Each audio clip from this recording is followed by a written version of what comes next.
Naubos na nga pala yung mga nasa tab ko na Monte Carlo. Kaya ngayon magtatanim ako dito ng panibago. Bali, ordinary soil nga lang po pala ang gamit ko dito. Ganito lang ako magtanim. Bali, dito ko yung kinukuha. Ito yung starter ko ng Monte Carlo. Tapos hinahati-hati ko lang na maliliit. Tapos tinatanim ko na lang ng ganito. Tapos may ginagamit nga pala ako ditong fertilizer. Ayan yung nakikita nyo mga bilog-bilog na maliliit. Bali yan ang magbibigay sa aquatic plants ng sapat na nutrients. Ayan. Osmocote nga po pala yan. Yan.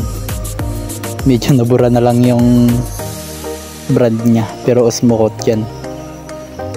Tapos yan, okay na yan. Tataliman ko na lang itong dalawa. Tapos ilalagay ko sila doon sa pagpapatungan. Yan, dito sila nakapatong. Tapos bali, sprayan ko lang yan ng tubig.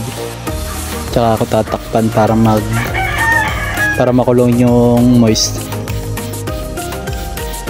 Tapos yan, okay na yan. Ganyan na lang yan. Tapos bali, ang gagawin ko na lang dyan, i-sprayan ko na lang yan every day or twice a day.